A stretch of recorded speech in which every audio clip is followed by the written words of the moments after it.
எல்லாருக்கும் ஓய்வு நாள் வாழ்த்துக்கள். ஹாப்பி சாபத். இந்த வாரத்தில் 7ஆம் நாள், வாரத்திலேயே இனிமையான நாள், மனமகிழ்ச்சியின் நாள் என்று தேவன் சொல்லியிருக்கிற மகிமையுள்ள நாள். இந்த நாளிலே தேவனுடைய பாதம் வருவதும் அமர்வதும் நாம் பெற்ற பெரும் சலாக்கியம். பொதுவாக நம்முடைய திருச்சபைகளை, மீதமான திருச்சபைகள், அட்வென்டிஸ்ட் திருச்சபைகளை ஆவியில்லாத சபை அப்படின்னு சொல்லுவாங்க. அப்படி தானே? ஆவியில்லாத சபை என்று அறியாதவர்கள் சொல்லக்கூடிய அநியாயமான பொய் அது.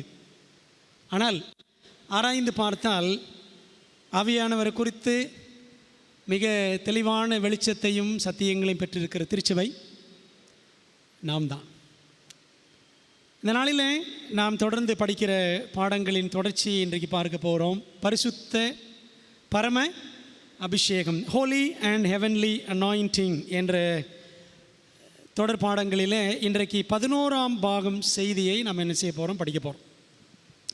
இந்த நாளுக்குரிய தலைப்பு என்னவென்றால், வைராக்கிய வாஞ்சை உள்ள பரிசுத்த ஆவியானவர்.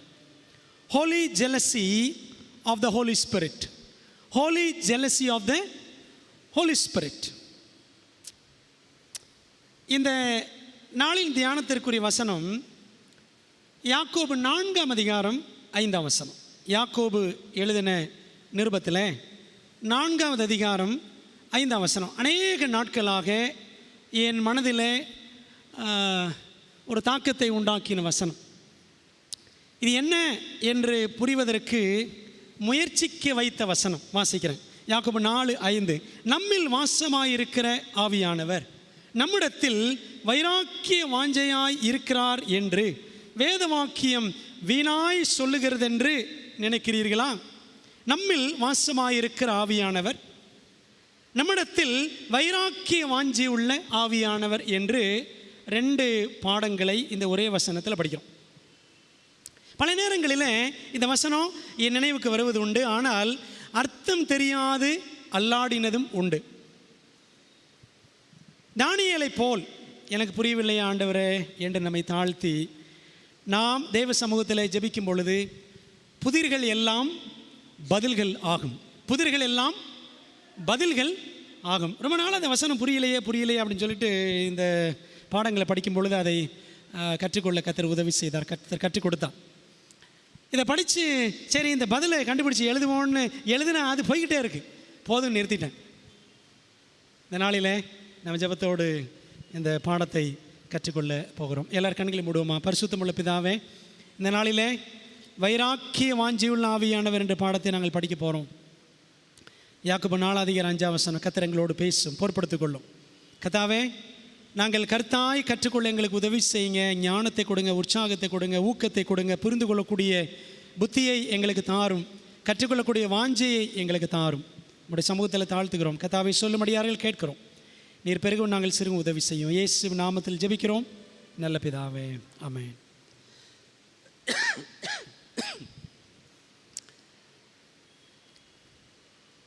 வைராக்கியம் என்பது ஏற்கனவே ஒரு முறை படித்தோம், ஞாபகம் இருக்குங்களா? இந்த வைராக்கியத்தில் 2 வகைகள் உண்டு. பொதுவாக நல்ல வைராக்கியம், கெட்ட வைராக்கியம் என்று சொல்லலாம். பைபிளில் உள்ளபடி பார்த்தால் அதுவும் 2 வகைகள் தான். பைபிள் சொல்லுது. இதே யாக்கோபு புஸ்தகத்தில் நீங்கள் கவனம் செலுத்துங்கள். யாக்கோபு 3ஆம் அதிகாரத்தை நீங்கள் கவனித்து பார்த்தால் 14ஆம் வசனத்திலிருந்து 16ஆம் வசனம் வரைக்கும், யாக்கோபு 3ஆம் அதிகாரம் வசனங்கள் 14லிருந்து 16 வரைக்கும் படித்து பார்த்தீங்கன்னா பூமிக்குரிய வைராக்கியம், பரத்துக்குரிய வைராக்கியம் அப்படின்னு 2 பார்க்கலாம். சரிங்களா? அந்த வசனத்தை படிக்கலாமா? உங்கள் இருதயத்தில் கசப்பான வைராக்கியத்தையும் விரோதத்தையும் வைத்தீர்களானால் நீங்கள் பெருமை பாராட்டாதிருங்கள்.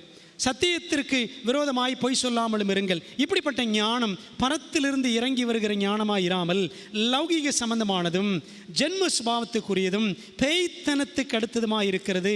வைராக்கியமும் விரோதமும் எங்கே உண்டோ அங்கே கலகமும் சகல துர்ச்செய்கைகளும் உண்டு அப்படின்னு பார்க்குறோம்.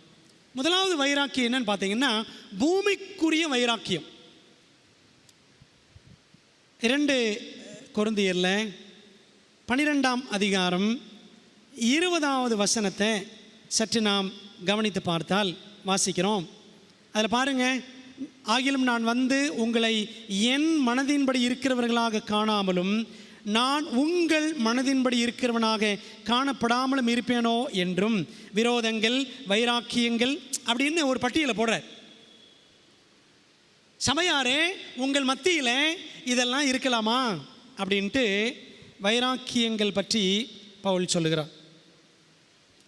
கலாத்தியர் 5:20 அந்த மாம்சத்தின் கிரியைகள் அப்படின்னு வரும் பொழுதும் அங்கே என்ன சொல்கிறாரு? வைராக்கியம்னு சொல்கிறார்ல. கலாத்தியர் 5:20 பார்த்தீங்களா? அப்போ கசப்பான வைராக்கியம் அப்படின்னு யாக்கோபு சொல்கிறார். ஆகவே ஒட்டுமொத்தமாக சொன்னால் இந்த முதலாவது வகை என்ன? பூமிக்குரிய வைராக்கியம். அது எப்படிப்பட்டது? அது நமது மனதின்படியானது. நம்ம மனசு எப்படிப்பட்ட மனசு? பாவ மனசு. நம்முடைய மனதின்படியானது. இந்த பூமிக்குரிய வைராக்கியம் மாம்சத்தின் துர்க்கிரியை, அது கசப்பானது, பெருமைக்கு ஏதுவானது. இந்த வைராக்கி இருக்கும் பொழுது, கெட்ட வைராக்கி இருக்கும் பொழுது அங்கே என்ன இருக்கும்? பெருமை இருக்கும்ல? இருக்கும். அது பாதாளத்துக்குரியது, லௌகீக சம்பந்தமானது, உலக சம்பந்தமானது, ஜென்ம சுபாவத்துக்குரியது, பேய்த்தனத்துக்கு அடுத்தது பூமிக்கு ஒரு வைராக்கியம். இது முதல் வகை. இன்னொரு வகை பாருங்களேன். இன்னொரு வகை பரத்துக்குரிய வைராக்கியம். பரத்துக்குரிய வைராக்கியம் கலாத்தியர் 4:18 வாசிக்கிறோம். நல்ல விஷயத்தில், கலாத்தியர் 4:18 அப்படியே பக்கத்தில் உள்ள புஸ்தகம். நல் விஷயத்தில் வைராக்கியம் பாராட்டுவது நல்லதுதான். அப்போ பார்த்தீங்களா? அப்போ நல்ல வைராக்கியம்னு ஒன்று இருக்குது, கசப்பான வைராக்கியம்னு ஒன்று இருக்குது. அந்த கசப்பான வைராக்கியத்தை பூமிக்குரிய வைராக்கியம் சொல்லலாம், நல்ல வைராக்கியத்தை பரத்துக்குரிய வைராக்கியம்னு சொல்லலாம். அந்த பரத்துக்குரிய வைராக்கியம் அது தேவனுடைய மனதின்படியானது. நல்லா கவனிங்க. பூமிக்குரிய வைராக்கியம் என் மனசின் அடிப்படையில் உள்ளது. ஆனால் பரத்துக்குரிய வைராக்கியம் தேவனுடைய மனதின்படியானது, ஆவியானவரின் நற்கிரியை. பரத்துக்குரிய வைராக்கியம் ஆவியானவர் நற்கிரியை, பூமிக்குரிய வைராக்கியம் மாம்சத்தின் துர்க்கிரியை. சரிங்களா? சரி. பரத்துக்குரிய வைராக்கியம் இனிமையானது. அந்த வைராக்கியம் கசப்பு, அப்படி தானே? கசப்பான வைராக்கியம். அவ கூட நான் பேச மாட்டேன், மூஞ்சில் முழிக்க மாட்டேன், நான் சர்ச்சுக்கே போக மாட்டேன் அப்படிலாம் சிலர் அப்படி வைக்கணும் வச்சுக்கோங்களேன். அது கசப்பான வைராக்கியம். நான் சர்ச்சுக்கே போக மாட்டேன், கசப்பான வைராக்கியம், பூமிக்குரிய வைராக்கியம். ஆனால் பரத்துக்குரிய வைராக்கியம் என்ன? இனிமையானது. பூமிக்குரிய வைராக்கியம் லௌகீக சம்பந்தமானது, பரத்துக்குரிய வைராக்கியம் அது பரலோகத்துக்குரியது. சரிங்களா? யோசித்து பாருங்களேன். அப்போ நம்மகிட்ட எந்த வைராக்கியம் இருக்குது? அதா இதா அப்படின்னு யோசிக்கணும். நல் வைராக்கியம் மிக்க பரலோக மூவர், நல் வைராக்கியம் உள்ள பரலோக மூவர் யார் யார்? பிதா, குமாரன், பரிசுத்த ஆவியானவர். மூவரையுமே வைராக்கியம் மிக்கவர் என்று நாம் சொல்லலாம். வைராக்கி மிக்கவர்களாக பரிசுத்த வேதாகமம் இந்த மூவரையும் நமக்கு படம் பிடித்து காட்டுகிறது. பாருங்களேன், பிதாவை குறித்து. பிதாவின் வைராக்கியம் எங்கே படிக்கலாம் அப்படின்னா, என் கூட வாங்க. ஏசாயா 59ஆம் அதிகாரம் 17ஆம் வசனம் பாருங்களேன். ஏசாயா 59:17 அவர் நீதியை மார்க்கவசமாக அணிந்து இரட்சிப்பென்னும் சீராவை தமது சிரசில் தரித்து நீதி சரிக்கட்டுதல் என்னும் வஸ்திரங்களை உடுப்பாக உடுத்து வைராக்கியத்தை சால்வையாக போர்த்து கொண்டார். ஆண்டவர் எதை சால்வையாக போட்டிருக்கிறாரா? வைராக்கியத்தை சால்வையாக போர்த்து கொண்டார் அப்படின்னு வாசிகள். அதே புஸ்தகம் 63:15 பாருங்க. ஏசாயா 63:15 தேவரீர் பரலோகத்திலிருந்து கண்ணோக்கி பரிசுத்தமும் மகிமையும் உள்ள உம்முடைய வாசஸ்தலத்திலிருந்து பாரும், உம்முடைய வைராக்கியமும் உம்முடைய வல்லமையும் எங்கே? உம்முடைய வைராக்கியம். ஆக இந்த நல்ல வைராக்கியம், பரத்துக்குரிய வைராக்கியம் என்பது யாருடைய குணங்க? தேவனுடைய குணம். குமாரனின் வைராக்கியம் பார்க்கலாமா? குமாரன் ஆகிய கிறிஸ்துவின் வைராக்கியம் எங்கே இருக்கு? யோவான், வாங்க, யோவான் 2ஆம் அதிகாரம் 17ஆம் வசனம். அப்பொழுது உம்முடைய வீட்டை குறித்து உண்டான பக்தி வைராக்கியம் என்னை பட்சித்தது என்று எழுதியிருக்கிறதை அவருடைய சீஷர்கள் நினைவு கூர்ந்தார்கள். போன வாரம் படித்தோம்ல இந்த கல்லர் குகையா, போன வாரம் படித்தோம்ல. ஆண்டவர் ஏன் சுத்திகரிச்சாரு அப்படின்னா, கிறிஸ்துவனுடைய வைராக்கியம். சபையை இப்படி ஆக்கிட்டாங்களே அப்படின்னு சொல்லிட்டு அவருக்கு வைராக்கியம். அதனால் 2 முறை சுத்திகரித்தார். அதை ஒரு முறை பேசின உடனே எல்லாருக்கும் பயங்கரமான கோபம், கடுப்பு. அதுக்காக ஒன்றும் செய்ய முடியாது. சத்தியம் ஜெபம் பண்ணுறேன், பேசுகிறேன், அவ்வளோதான். ஆண்டவர் உணர்த்துறார், அவ்வளோதான். யார் மேலேயும் வெறுப்பு, பகை, அதெல்லாம் நான் அப்படிலாம் பேசுகிற ஆள் கிடையாது.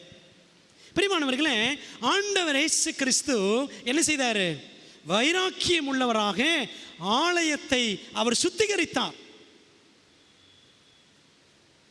அவர் அப்படி சுத்திகரித்த பொழுது, முதல் முறையாக ஊழியத்தின் ஆரம்பத்தில் சுத்திகரித்த பொழுது, உம்முடைய வீட்டை குறித்து உண்டான பக்தி வைராக்கியம் என்னை பட்சித்தது என்று எழுதியிருக்கிறதை அவருடைய சீஷர்கள் நினைவு கூர்ந்தார்கள். அது ஒரு வசனம் எங்கே இருக்கு? சங்கீதம் 69:9 படிச்சு பாருங்க. சங்கீதம் 69:9 அந்த வசனம் இவங்க இந்த சீஷர்களுக்கு ஞாபகம் வந்துச்சான். அதுதான் கிறிஸ்து செய்தார். ஏன் ஆண்டவர் சாட்டையை சொல்லட்டினார் அப்படின்னா, வைராக்கியம். இந்த சத்தியங்கள்லாம் கேட்கும் பொழுது மனசில் வைராக்கியம் வரணுங்க. சார் நம்ம இப்படிலாம் இருக்கிறோமே அப்படின்னு நினைக்கணும். எப்படி பேச, இவன் இப்படிலாம் பேசுகிறான், நீ பண்ணுறது தானே பேசுகிறோம், இல்லை சும்மா பேசிகிட்டு இருக்கிறோம், போச்சுரா அப்படின்றீங்களா? போனால் போட்டோம், தலையே போனாலும் பிரச்சனை இல்லை. ஆவியானவரின் வைராக்கியம் பார்க்கலாமா? ஆவியானவரின் வைராக்கியம், பிதாவின் வைராக்கியம் பார்த்தோம், குமாரனின் வைராக்கியம் பார்த்தோம், ஆவியானவரின் வைராக்கியம் அதாங்க யாக்கோபு 4ஆம் அதிகாரம் 5ஆம் வசனம். அதான் நீங்கள் படிக்க போகிறோம். வைராக்கியம் ஆங்கிலத்தில் என்ன வார்த்தை? வைராக்கியம் என்பதற்கு ஆங்கிலத்தில் என்ன வார்த்தை சொல்லுங்களேன்? ஜீல் அப்படின்னு ஒரு வார்த்தை. சீல் கிடையாது, SEAL, அது முத்திரை. இது zeal, ZEAL, zeal, jealous, jealousy, envy, ENVY. நம்ம என்வின்னு வேறு என்வி நினச்சிடக்கூடாது, சரிங்களா? ENVY, envy ஆகிய வார்த்தைகளால் இந்த வைராக்கியம் என்பதற்கு நம்ம ஆங்கிலத்தில் சில வார்த்தைகளை பார்க்குறோம். தமிழில் பற்றுறுதி, தீவிர வாஞ்சை, தீவிர வாஞ்சை, எரிச்சல், காப்பு விழிப்புடைய, அதாவது விழித்திருந்து காக்கக்கூடிய அப்படிலாம் பொருள் உண்டு வேதாமத்தில். இப்போ பாருங்களேன், யாக்கோபு 4:5 வாசித்தோம். யாக்கோபு 4:5 திரும்ப படிப்போமா? திரும்ப பாருங்களேன். இப்போ ஒரு கேள்வி கேட்க போகிறேன், நீங்கள் பதில் சொல்லணும். நம்மில் வாசமாக இருக்கிற ஆவியானவர் நம்மிடத்தில் வைராக்கிய வாஞ்சியாய் இருக்கிறார் என்று வேத வாக்கியம் வீணாய் சொல்லுகிறது என்று நினைக்கிறீர்களா? ஏதோ பழைய ஏற்பாட்டில் இந்த வசனம் இருக்கிற மாதிரி இங்கே யாக்கோபு எழுதுறார். இதுக்கு ஜோடி வசனம் இந்த யாக்கோபு 4:5 பழைய ஏற்பாட்டில் எங்கே இருக்குது? தேடி பார்த்தீங்கன்னா ஒரு வசனம் கூட இருக்காது, சரிங்களா? புதிய ஏற்பாட்டில் யாக்கோபு 4:5 இருப்பது போன்ற ஒரு வசனம் பழைய ஏற்பாட்டில் இருக்கிறதா என்று தேடினால் அப்படி ஓர் இணை வசனத்தை கண்டறிவது மிகவும் கடினம், முடியாது, சரிங்களா? அப்புறம் ஏன் எப்படி எழுதியிருக்கு அப்படின்னு நினைக்கிறீங்களா? நம்ம போக படிக்கலாம். இந்த வசனத்திற்கு ஒரு ஜோடி வசனம் இதுவாக இருக்கலாம் அப்படின்னு சொல்கிறாங்க. பாருங்களேன், என்ன வசனம்? என்னாகமம் 11:29 எடுங்களேன். என்னாகமம் 11ஆம் அதிகாரம் நான் வாசிக்கிறேன். என்னாகமம், நம்பர்ஸ் சாப்டர் 11 verse 29 வாசிக்கிறேன். அதற்கு மோசே, நீ எனக்காக வைராக்கியம் காண்பிக்கிறாயோ? கர்த்தருடைய ஜனங்கள் எல்லாரும் தீர்க்க தரிசனம் சொல்லத்தக்கதாக கர்த்தர் தம்முடைய ஆவியை அவர்கள் மேல் இறங்க பண்ணினால் நலமாயிருக்குமே. அதாவது மோசே காலத்தில் 70 மூப்பர்கள், 70 மூப்பர்கள் மேலேயும் நான் ஆவியை வைப்பேன் அப்படின்னு ஆண்டவர் சொன்னார். ஏன்னா மோசே மட்டும் தனியாக வேலை செஞ்சுக்கிட்டு இருந்தார், சரிங்களா? 70 மூப்பர்கள். அப்போ ஆவியானவர் ஊற்றப்பட்டார். என்னாச்சு தெரியுமா? 2 பேர் மட்டும் அந்த கூட்டத்தில் இல்லை, தனியாக இருந்தாங்க. ஆனால் ஆவியானவர் அந்த 2 பேர் மேலே இறங்கினார். இதை ஒரு வாலிபன் பார்த்துட்டு வேகமாக ஓடி போய் யோசுவாட்ட சொல்கிறான். என்ன சொல்கிறான்?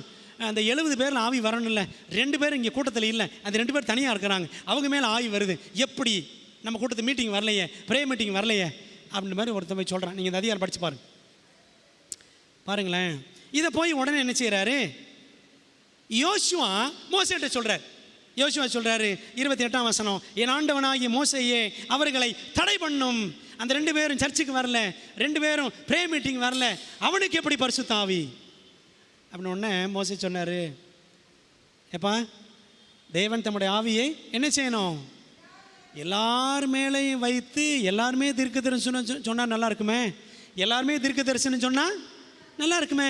இதுதான் ஆண்டவருடைய வைராக்கியம், ஆவியானோட வைராக்கியம். The Holy Spirit wants to fill all of us. ஆவியானவர் எல்லாரையும் நிரப்ப வேண்டும் என்று அவர் விரும்புகிறார். சரிங்களா? அதான் அவருடைய வைராக்கியம். நீ தடுக்கலாம்னு நினைக்கிறியா அப்படின்னு மோசே கேட்குற. இந்த வசனம் தான் மனதிலே வைத்து யாக்கோபு எழுதியிருக்கலாம் 4 அதிகாரம் 5ஆம் வசனத்தில் அப்படின்னு சொல்கிறாங்க. சரி, பிரியமானவர்களே, பழைய ஏற்பாட்டில் தேவனின் வைராக்கிய வாஞ்சை என்று பார்க்க போகிறோம். பழைய ஏற்பாட்டில் பல இடங்களில் தேவனுடைய வைராக்கிய வாஞ்சை குறித்ததான ஆங்கில வசனம் வரும்போதெல்லாம், ஆண்டோடைய வைராக்கிய வாஞ்சையை பற்றிய வசனம் வரும்போதெல்லாம் இங்கிலீஷில் பார்த்தீங்கன்னா jealous, I am a jealous God, I am a jealous God அப்படின்னு இருக்கும். தமிழில் பார்த்தீங்கன்னா நான் எரிச்சல் உள்ள தேவன் அப்படின்னு இருக்கும்.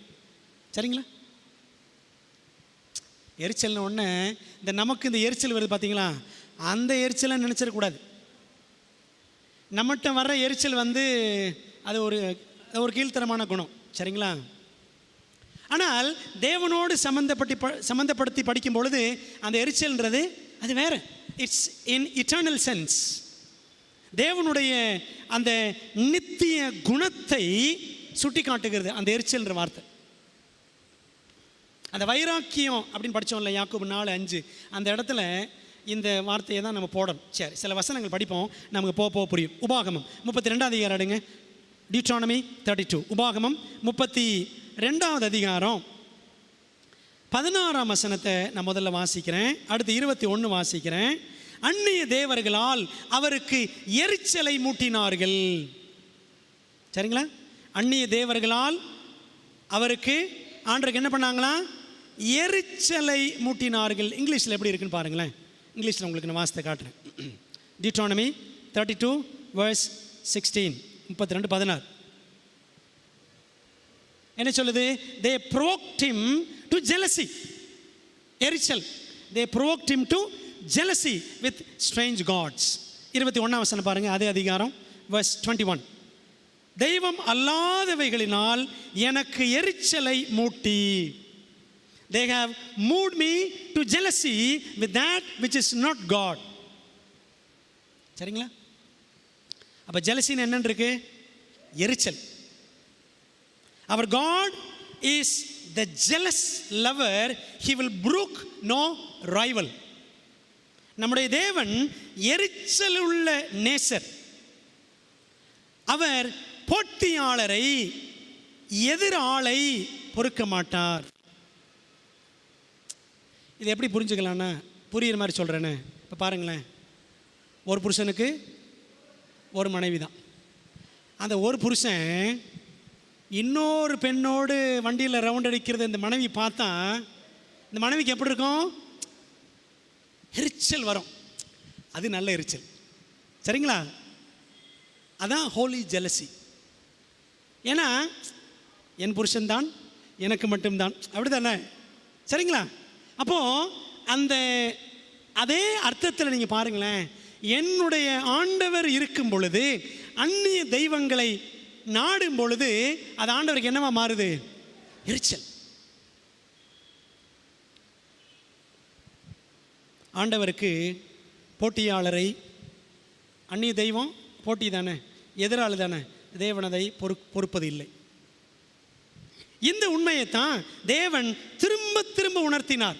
நீங்கள் 10 கட்டளையில் பாருங்கள், யாத்திராம 20:5 படித்து பார்த்தீங்கன்னா அங்காண்டு சொல்லியிருக்கிறாரு, எரிச்சல் உள்ள தேவன். இருக்கா இல்லையா?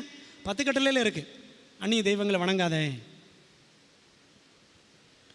யாத்திராமத்தில் 34 அதிகாரம் 14 வசனம் பாருங்க.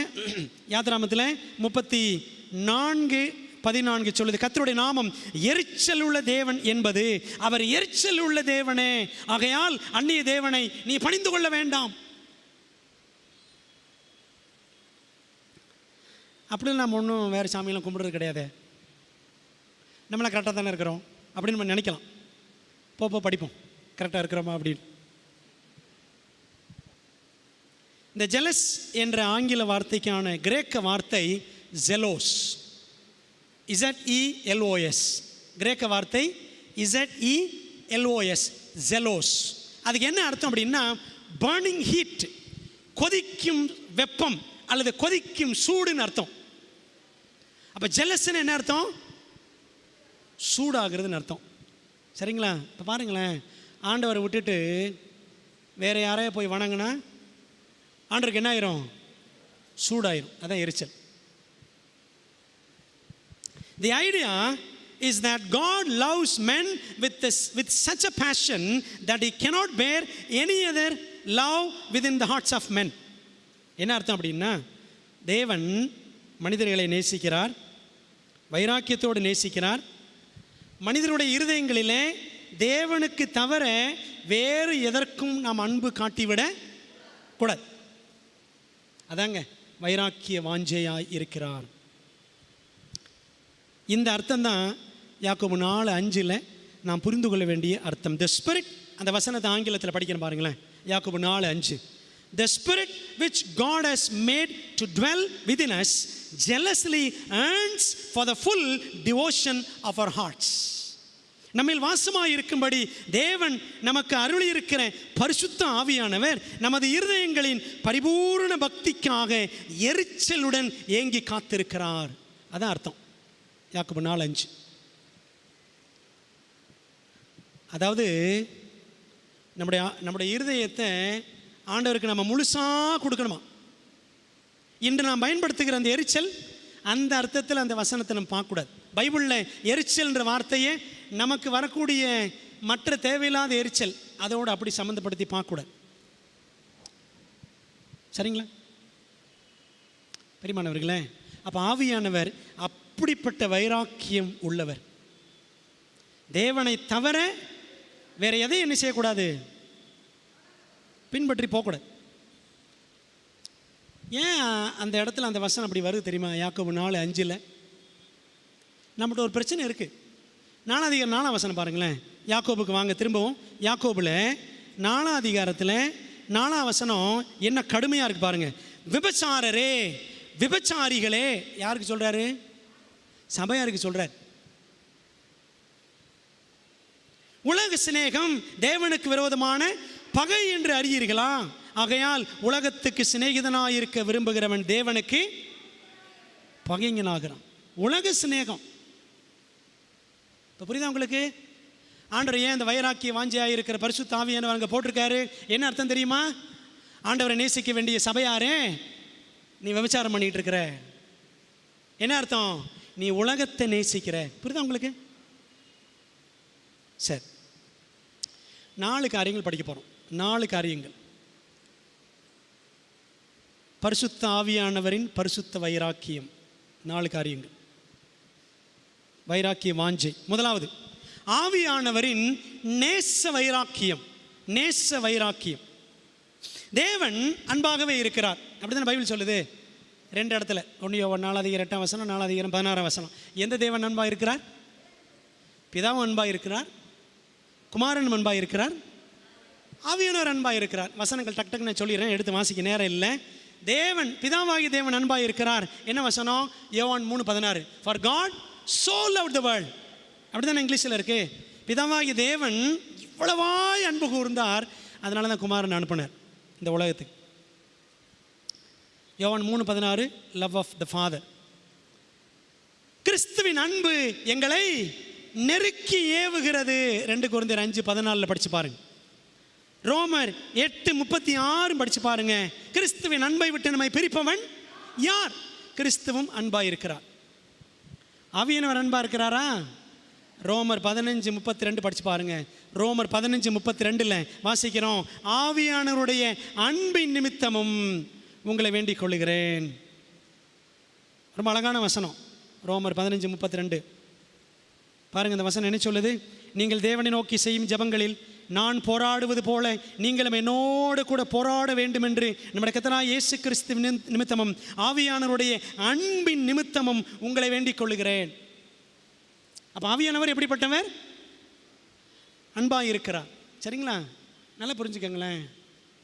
பிதாவும் அன்பானவர், குமாரனும் அன்பானவர், ஆவியானவர் அன்பானவர்.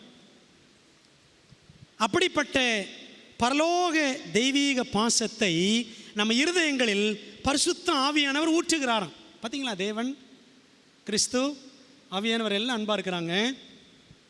அந்த பரலோக அன்பை ஆவியானவர் என்ன செய்கிறாரா? நம்ம இருதயங்களிலே ஊற்றுகிறார். ரோமர் 5:5 அப்படி தான் வாசிக்கணும். அப்போ தெய்வீக அன்பு வாசமாக இருக்கும் நம் உள்ளத்தில் லௌகீக அன்புக்கு இடம் கொடுக்கலாமா? உலக அன்பு, உலக நேசம். பார்த்தீங்களா? அப்போ ஆண்டவர் அன்பாக இருக்கிறாரு. நம்ம எது மேலே அன்பாக இருக்கிறோம்? ஆண்டவர் மேலே அன்பாக இருக்கிறோம், உலகத்தின் மேலே அன்பாக இருக்கிறோம். அதனால தான் காசை கொள்ளையடிக்கிறோம். அதனால தான் பேசுகிறேன் நான். சரிங்களா? சும்மாலாம் பேசலை. பிரியமானவர்களே, இன்னைக்கு நம்ம பாருங்க, பதவி ஆசை, போட்டா போட்டி, அடிதடி எல்லாம் பைபிளை கையில் வச்சுக்கிட்டேன் பேசி வாய் மூடிட்டு சும்மா போயிடும்னு நினச்சிங்களா?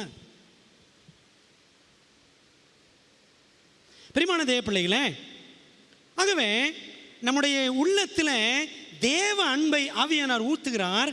நம்ம என்ன பண்ணுறோம்? உலக அன்பை நம்பி பின்னாடி போயிட்டு இருக்கோம். ஆவியானுடைய வைராக்கிய வாஞ்சை அதாங்க. A.W. Tozer என்பவர் சொல்றாரு, a whole new generation of Christians has come up believing that it is possible to accept Christ without forsaking the world. உலகத்தை புறந்தள்ளி விடாமல் கிறிஸ்துவையும் ஏற்றுக்கொண்டிருப்பது சாத்தியமே என்று விசுவாசிக்கிற ஒரு புத்தம் புதிய தலைமுறை கிறிஸ்தவர்கள் உருவெடுத்திருக்கின்றனர். இன்னைக்கு சபையில் ஒரு புதுவிதமான கிறிஸ்தவர்கள் வந்திருக்காங்களாம். என்ன புதுவிதமான கிறிஸ்தவர்கள்? உலகமும் வச்சுக்கலாம், உலகத்தையும் பக்கத்தில் வச்சுக்கலாம், இயேசு கிறிஸ்துவை ஏற்றுக்கலாம், உலகத்தையும் கைவிட வேண்டாம், ஏசப்பாவையும் பிடிச்சிக்கலாம். இது என்னப்பா கிறிஸ்தவம்? அப்போ ஆண்டவர் சொல்றாரு, நீ உலகத்தையும் பிடிச்சிட்டு இருக்கிறியா? நான் நகையும் மாட்டிக்குவேன். புரியுதா உங்களுக்கு? நகையும் மாட்டிக்குவேன், பதவிக்காக அடிதடியும் நான் பண்ணுவேன், காசையும் கொள்ளையடிப்பேன். அப்படின்னா என்ன அர்த்தம்? ஆண்டவர் சொல்றாரு, விபச்சாரனே, விபச்சாரியே அப்படின்ற. பெரியமானவர்களே, இப்போ யோசித்து பாருங்க. A whole new generation of Christians has come up believing that it is possible to accept Christ without forsaking the world. அப்படி நம்ம இருக்கிறோமா? அதாங்க ஆவியானுடைய வைராக்கியம். கர்த்தரின் கட்டளை நம் காதினில் விழவில்லையோ? என்ன கட்டளை? உலகத்திலும் உலகத்தில் உள்ளவைகளிலும் அன்பு கூறாதிருங்கள். ஒருவன் உலகத்தில் அன்பு கூர்ந்தால் அவனிடத்தில் பிதாவின் அன்பு இல்லை. அதாங்க ஆவியினுடைய வைராக்கியம். என்ன வைராக்கியம்? மகனே, என்னுடைய அன்பு இருக்க வேண்டிய இடத்துல நீ உலக அன்பை உள்ள வைக்காத அப்படின்ற. சரிங்களா? ஆவியானவரின் நேச வைராக்கியம். பணப்பாசம், பதவி பாசம் இருக்கிற இருதயங்களில் எப்படி பரலோக பாசம் இருக்கும்? நம்மிடம் இருப்பது பரிசுத்த ஆவியா, பாசாங்கின் ஆவியா அப்படின்னு ஒரு கேள்வி கேட்டு பார்க்கணும். ரெண்டாவது, நம்மிடத்தில் வாசமாயிருக்கிற ஆவியானவர் நம்மிடத்தில் வைராக்கிய வாஞ்சியுள்ளவராக இருக்கிறார் என்று வேத வாக்கியம் வீணாய் சொல்லுகிறது என்று நினைக்கிறீர்களோ? ரெண்டாவது, ஆவியானுடைய வைராக்கியம் என்ன? ஆவியானவரின் பரிசுத்த வைராக்கியம். முதல்ல என்ன பார்த்தோம்? நேச வைராக்கியம். ரெண்டாவது பரிசுத்த வைராக்கியம். ஆவியானவர் எங்கே இருக்கிறாரோ அங்கே பரிசுத்தத்துக்கு அடுத்த எல்லா காரியங்களிலும் கடும் வைராக்கியம் காணப்படும். தேவன் சொல்வது போலவே ஆண்டவர் நம்மளோட வைராக்கியத்தை எப்படி சொல்லியிருக்காரு பாருங்களேன். பைபிளில் ஒரு வசனம் பாருங்க, ரொம்ப அழகான வசனம். சகரியா 8ஆம் அதிகாரம் 2ஆம் வசனம் 1-2. சேனைகளுடைய கர்த்தரின் வார்த்தை உண்டாகி அவர், நான் சீயோனுக்காக கடும் வைராக்கியம் கொண்டேன். ஏன்னா சீயோன் யாரு? அவருடைய பரிசுத்த ஜனம், அப்படி தானே? பரிசுத்தம். அதற்காக மகா உக்கிரமான வைராக்கியம் கொண்டேன் என்று சேனைகளுக்கு கர்த்தர் சொல்லுகிறார். பார்த்தீங்களா, ஆண்டோடைய ஜனத்துக்காக ஆண்டவர் அவ்வளோ வைராக்கியமாக இருக்கிறாரு. பரிசுத்த வைராக்கியம். நம்ம ஒரு பாடம் படித்தோம், ஞாபகம் இருக்குங்களா? டச் நாட் மைன் அனாயிண்டட், நான் அபிஷேகம் பண்ணினவர்களை தொடாதே அப்படின்னார் ஆண்டவர். ஏன்? அவங்கள ஆண்டோடைய ஜனம். பிரியமான தேவ பிள்ளைகளே, இன்னைக்கு நமக்கு இந்த பரிசுத்த வைராக்கியம் இருக்கா? யோசித்து பாருங்க. இன்னைக்கு ஒரு இடத்துல ஜெபம் பண்ண போயிருந்தேன். அப்போ அந்த ஐயா, அந்த பக்கம் ஒரு வாலிப தம்பி போனார். அந்த தம்பியை பற்றி அந்த ஐயா சொல்கிறாரு, பாஸ் அந்த பையன் ஒரு இந்து பையன்தான், ஆண்டவர் அறியாத பையன்தான், ஆனால் அவ்வளவு சுத்தமான மனுஷன், பொய் பித்தலாட்டம் எதுவுமே இருக்காது, அவ்வளவு நல்ல மனுஷன் அப்படின்னு ஒரு வாலிப பையனை பற்றி அவர் சொல்கிறார். அப்போ நினச்சிக்கிட்டேன், ஆண்டவரே சத்தியம் தெரியாதவங்களாம் எப்படி இருக்கிறாங்க, சத்தியம் தெரிஞ்சவன்லாம் இப்படி இருக்கிறோமே ஆண்டவரேன்னு வெக்கமாக இருந்துச்சு எனக்கு. யோசேப்பின் பரிசுத்த வைராக்கியம். யோசேப்பு ஆதியாகமம் 39:9 வசனம் படித்து பாருங்க. ஆண்டவர் சொன்னார், அந்த யோசேப்பு சொன்னார், என்ன சொன்னார்? அந்த போத்திபார் மனைவி வந்தார்ல, ஆண்டவருக்கு விரோதமாக இத்தனை பெரிய பொல்லாங்கு செய்வது எப்படி? பிரியமான தேவ பிள்ளைகளே, யோசேப்பின் பரிசுத்த வைராக்கியம் அது அவனுக்குள் வாசமாயிருந்த பரிசுத்த ஆவியானவரால் உண்டானது. ஆவியானவர் அவனுக்குள்ளே இருந்தனால தாங்க அவன் சொன்னான், தேவனுக்கு விரோதமாக இத்தனை பெரிய பொல்லாங்கு செய்வது எப்படி? அவன் இருந்தாரா இல்லையா? ஆதியாகமத்தில் 41:38 வசனம் படித்து பாருங்க. ஆதியாகமத்தில் 40:38 பார்வோன் ராஜா சொல்லுவான். பார்வோன் ராஜா இந்த யோசேப்பை பற்றி சொல்லுவான், அழகாக சொல்லுவான் பாருங்க. இந்த வசனத்தை பற்றி ஒரு நாள் தனியாக படிக்கணும். அப்பொழுது பார்வோன் தன் ஊழியக்காரரை நோக்கி, தேவ ஆவியை பெற்ற இந்த மனுஷனை போல வேறொருவன் உண்டோ சொன்னார். பார்த்தீங்களா, அவன் ஒரு அஞ்ஞானிக்கு தெரிஞ்சிருச்சுங்க, ஒரு புறஜாதி அரசனுக்கு தெரிஞ்சிருச்சு, இவன் மேலே யார் இருக்கான்? பரிசுத்தாவி இருக்கான்னு அவனுக்கு தெரிஞ்சு போச்சு. நீ தாண்டா அடுத்த அதிபதி அப்படின்ட்டார். அப்படி தானே? பார்வோன் எலெக்ஷன் நடத்தினாரோ அடுத்த ஆள் யார் கொண்டு வரணும்னு அவனுக்கு பார்த்தவனே தெரிஞ்சிருச்சு. he is filled with the Holy Spirit. அவனுக்கு தெரிஞ்சு போச்சு, இவன்கிட்ட தாங்க பரிசுத்தாவி இருக்கு அப்படின்னு. ஆண்டவரே, பார்வோனுக்கு இருந்த அந்த வெளிச்சம் எங்களுக்கு இல்லை ஆண்டவரே. இல்லை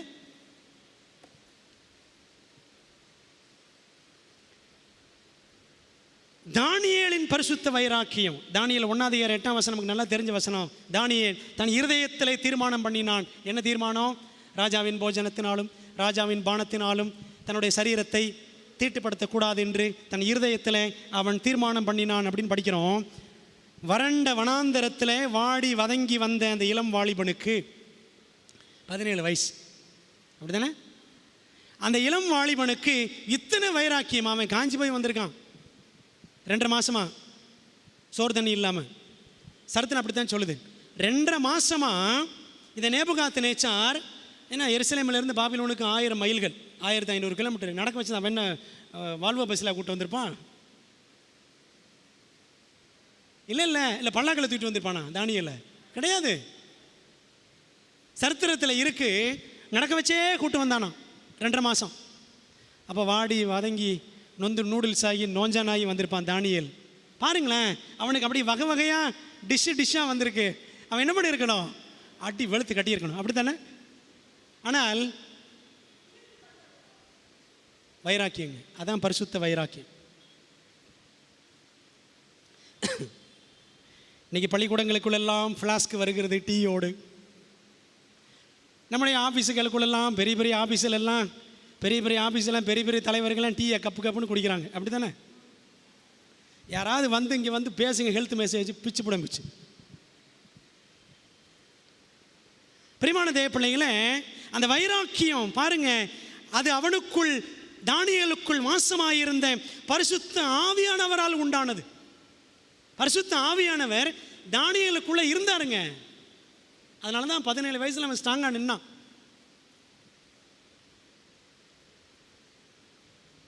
சில வசனங்கள் இருக்கு பாருங்க, அந்த வசனத்திலலாம் படித்த டைம் ஆயிரும், குறிச்சுக்கங்க. தானியேல் 4ஆம் அதிகாரம் 8ஆம் வசனம் 18ஆம் வசனம் படித்து பாருங்க. அங்கேயும் இருக்கு. என்ன இருக்கு? சும்மா சம்மரி மட்டும் உங்களுக்கு நான் சொல்கிறேன். தானியேல் 4ஆம் அதிகாரம் 8ஆம் வசனம் 18ஆம் வசனம். தானியேலுக்குள்ளே என்ன இருந்துச்சான்? தானியேலுக்குள்ளே பரிசுத்த தேவர்களின் ஆவி அப்படின்னு நேபுகாத்நேச்சார் சொல்கிறார். 5ஆம் அதிகாரத்தில் 11-12 வசனங்களை படித்து பாருங்க. அங்கேயும் படிக்கிறோம் பரிசுத்த தேவர்களுடைய ஆவி. 11ஆம் வசனம். 12ஆம் வசனத்தில் இருக்கு விசேஷித்த ஆவி, எக்ஸலன்ட் ஸ்பிரிட். இங்கிலீஷில் படிக்கிறோம். தானியேலுக்குள்ள என்ன இருந்துச்சான்? எக்ஸலன்ட் ஸ்பிரிட் இருந்துச்சான். சரிங்களா? இது 5, 11, 12. 6:3 பாருங்களேன். 6ஆம் அதிகாரம் 3ஆம் வசனம் தானியேலில். இப்படி இருக்கையில் தானியேல் பிரதானிகளுக்கும் தேசாதிபதிகளுக்கும் மேற்பட்டவனாய் இருந்தான். தானியேலுக்குள் விசேஷித்த ஆவி இருந்தமையால் அவனை ராஜ்யம் முழுமைக்கும் அதிகாரியாக ஏற்படுத்த ராஜா நினைத்தான். தரிய ராஜாவும் எலெக்ஷன் நடத்தலை. தானியேலுக்குள்ள விசேஷித்த ஆவி இருக்குங்க. இவன் தான் டாப் மோஸ்ட் பிரசிடென்ட் அப்படின்னு அவர் உயர்த்திட்டார். சரிங்களா? பார்த்தீங்களா? அப்போ அந்த அளவுக்கு அவர் தீர்மானித்து செயல்படுவதற்கு, தன்னை தீட்டுப்படுத்தாமல் இருப்பதற்கு என்ன காரணம்? தானியேலுக்குள்ள என்ன இருந்துச்சு? பரிசுத்த ஆவி. அதாங்க வைராக்கியம். அவன் அப்படி தீர்மானம் பண்ணானே, உள்ள இருந்து தீர்மானம் பண்ண வச்சவர் யாரு? ஆவியானவர். அதான் வைராக்கிய வாஞ்சியுள்ள ஆவியானவர். நம் நிலையோ அந்தோ பரிதாபம். சத்தியத்தையும் வைத்திருக்கிறோம், கூடவே சகலத்தையும் வைத்திருக்கிறோம். சத்தியத்தையும் வச்சிருக்கிறோம், சகலத்தையும் கூட வச்சிருக்கிறோம். என்னடா சகலத்தின்ற வார்த்தையெல்லாம் பயன்படுத்து? பைபிளில் இருக்குது. பைபிளில் இருக்கனால நான் சொல்கிறேன், எதுவுமே பைபிள் நான் சொல்ல மாட்டேன். 1 சாமுவேல் 1ஆம் அதிகாரம் படித்து பாருங்கள். அந்நாள் பெண்ணினாள் ஸ்டோரியில் அந்த சக்கலத்தின் வார்த்தை வரும். ஒரே ஒரு இடத்துல தான் இருக்குது. அதனால் நானும் சொல்கிறேன், பைபிள் இல்லாட்டி நான் சொல்ல மாட்டேன். சத்தியத்தையும் வச்சிருக்கிறோம், கூடவே யாரை வச்சிருக்கிறோம்? சக்கலத்தையும் வச்சிருக்கிறோம். நம்ம டீ காப்பின்ற சக்களத்தி, பதவி ஆசைன்ற சக்களத்தி, போட்டா போட்டி என்ற ஒரு சக்களத்தி, ஜாதி என்ற ஒரு சக்களத்தி இருக்கா இல்லையா? பிரியமான தேவ பிள்ளைகளே, அந்த சக்களத்தி யாருன்னா அதான் உலகம் மற்றும் அதில் உள்ள இச்சைகள். உலகமும் அதில் உள்ள இச்சைகளும் ஒளிந்து போவோம். ஆனால் எது ஒளிஞ்சு போவோமோ அதை தாங்க தூக்கி அப்படியே பக்கத்தில் கட்டிப்பிடிச்சி உட்காந்துருக்கோம். சரீரம் பரிசுத்தாவின் ஆலயம் என்ற சத்தியம் யோசேப்பு தானியேலுக்கு கிடைத்ததோ கிடைக்கவில்லையோ தெரியவில்லை, தெரில. நமக்கு புதிய ஏற்பாட்டில் பவுல் சொல்லியிருக்கிறாரு, உங்களை சரீரம் பரிசுத்தாவினுடைய ஆலயம் என்று அறியீர்களா? அப்போ அவங்களுக்கு யோசேப்புக்கு தானியேலுக்கெல்லாம் சொன்னாங்களா எனக்கு தெரியல. அந்த சத்தியம் அறிந்திருக்கிற நம்மை விட அவர்களுக்கு எத்தனை வைராக்கியம் தானியேலுக்கும் யோசேப்புக்கும். பிரியமானவர்களே, அப்போது யோசேப்பு அவ்வளோ சின்ன வயசில், தானியேல் அவ்வளோ சின்ன வயசில் எப்படி வைராக்கியமாக இருந்தாங்க? The Holy Spirit makes the holy difference. பரிசுத்த ஆவியானவர் தாங்க அந்த பரிசுத்த வித்தியாசத்தை காட்டுவார் நம்ம வாழ்க்கை மூலமாக. காட்டுறோமா? நம்ம யோசித்து பாருங்க. முதலாவது வைராக்கியம் என்ன? ஆவியானவரின் நேச வைராக்கியம். 2வது பரிசுத்த வைராக்கியம். மூணாவது என்ன அப்படின்னா ஆவியானவரின் ஊழிய வைராக்கியம். எல்லாரும் நம்முடைய கவனத்தை அப்போஸ்தலர் 13ஆம் அதிகாரத்துக்கு திருப்போம். Acts chapter 13. அப்போஸ்தலர் 13ஆம் அதிகாரம். அங்கே வந்தோம் அப்படின்னா அந்தியோகியா பட்டணத்தில் இருந்த சபையில், புரஜாதிகளின் சபை, அந்த சபையில் ஒரு 5 பேர் தீர்க்கதரிசிகளாயும் போதகர்களாயும் இருந்தார்கள் படிக்கிறோம். பர்னபா, சிமியோன், லூகி, மனாயின், சவுல் அப்படின்னு ஒரு 5 பேர். அப்புறம் சபையார் எல்லாம் என்ன பண்ணாங்களாம், எல்லாம் சேர்ந்து 2ஆம் வசனம், அவர்கள் கர்த்தருக்கு ஆராதனை செய்து உபவாசித்து கொண்டிருக்கிற போது பர்னபாவையும் சவுலையும் நான் அழைத்த ஊழியத்துக்காக அவர்களை பிரித்து விடுங்கள் என்று பரிசுத்த ஆவியானவர் திருவுளம் பற்றினார். 3ஆம் வசனம், அப்பொழுது உபவாசித்து ஜெபம் பண்ணி அவர்கள் மேல் கைகளை வைத்து அவர்களை அனுப்பினார்கள். அப்படியே அவர்கள் பரிசுத்த ஆவியினால் அனுப்பப்பட்டு செலூக்கியா பட்டணத்துக்கு வந்து கப்பல் ஏறி அங்கிருந்து சீப்புரு தீவுக்கு போனார்கள். பிரியமானவர்களே, இந்த பகுதியை எப்படி தலைப்பு வைக்கலான்னா, இந்த வசனங்களுக்கு பரிசுத்த ஆவியானவரும் பவுலும் பர்னபாவும் அப்படின்னு சொல்லலாம்.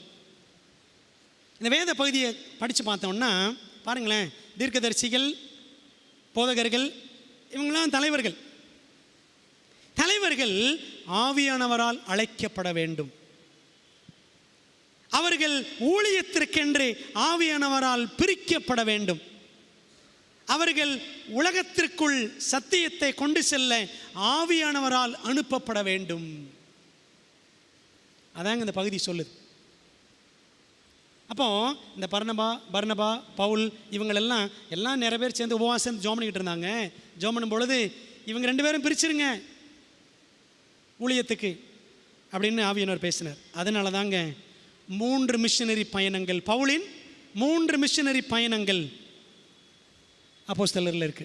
அப்போஸ்தலர் நடபடிகள். பவுல் உலகத்தை கலக்கினார். இன்னைக்கு நம்ம உலகத்தை கலக்கிறோமா?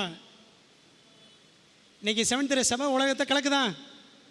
இல்லை, செவன்த் டே சபையை உலகம் கலக்கிக்கிட்டு இருக்கு. உலகம் உள்ள வந்து கலக்குன்னு கலக்கிக்கிட்டு இருக்கு. புரியுதா உங்களுக்கு?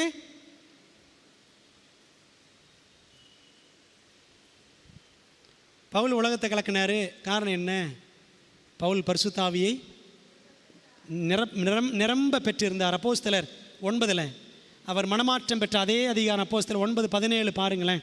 சொல்கிறான், அந்த அனனியா என்பவன் வந்து சொல்லுகிறான், அப்பொழுது அனனியா போய் வீட்டுக்குள் பிரவேசித்து அவன் மேல் கையை வைத்து, சகோதரனாய் சவுலே, நீ வந்த வழியில் உனக்கு தரிசனமான இயேசுவாகிய கர்த்தர் நீ பார்வை அடையும்படிக்கும் பரிசுத்த ஆவியினாலே நிரப்பப்படும்படிக்கும் என்னை அனுப்பினார் என்றான். பவுல் பரிசுத்த ஆவியினால் நிரப்பப்பட்டார். அவரிடம் பாருங்கள், என்ன வைராக்கியம் இருந்துச்சு? ஊழிய வைராக்கியம் நிரம்பி இருந்தது பவுலிடத்தில். அப்போஸ்தலர் 17ஆம் அதிகாரம் 16ஆம் வசனம்.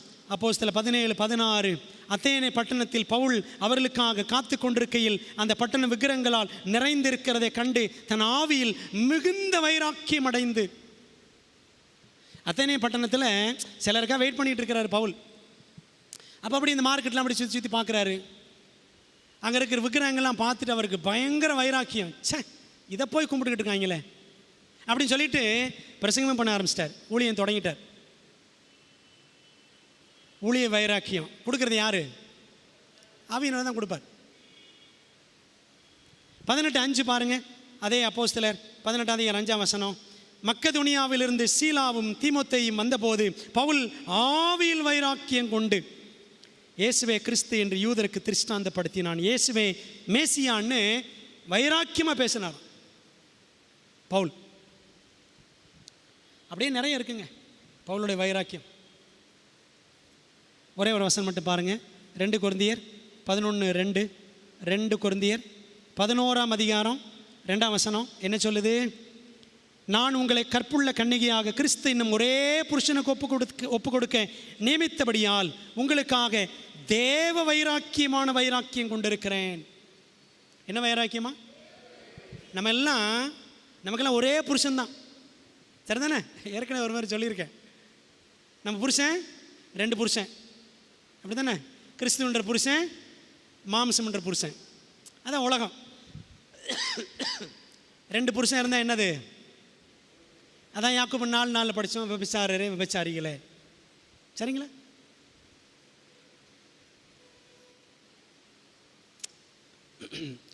தலைவர்கள், போதகர்கள், விசுவாசிகள், முக்கிய புள்ளிகளாக தங்களை எண்ணிக்கொண்டிருக்கிற நிர்வாகக்குழு உறுப்பினர்கள், கமிட்டி மெம்பர் ரொம்ப நிறைய பேர் அப்படி பந்தாவை சொல்லிக்குவாங்க.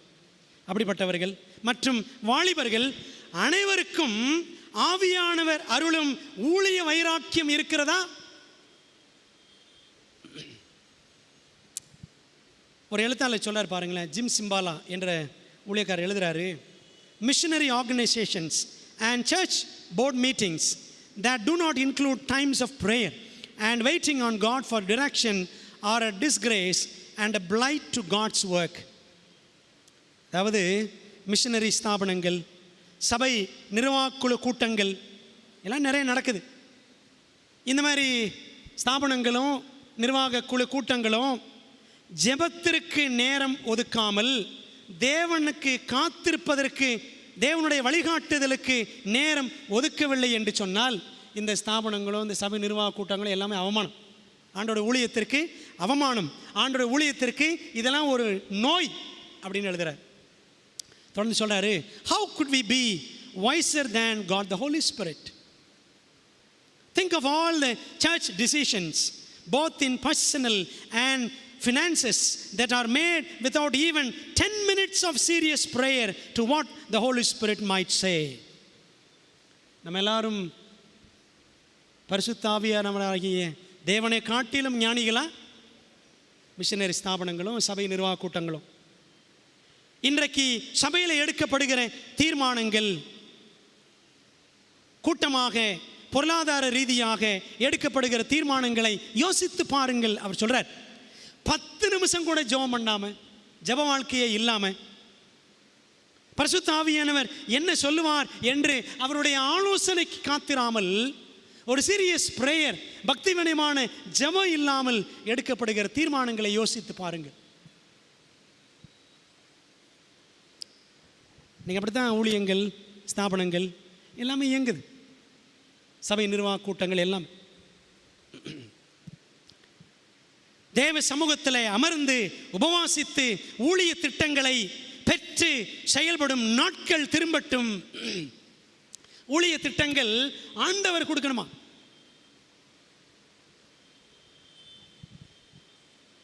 தேர்தல் தில்லுமுள்ளுகள் இன்றி, தேர்தல் தில்லுமுள்ளுகள் இல்லாமல் தேவ ஆவியானவரின் தெளிவான குரல் கேட்டு தலைவர்களை நியமிக்கும் நாட்கள் வரட்டும்.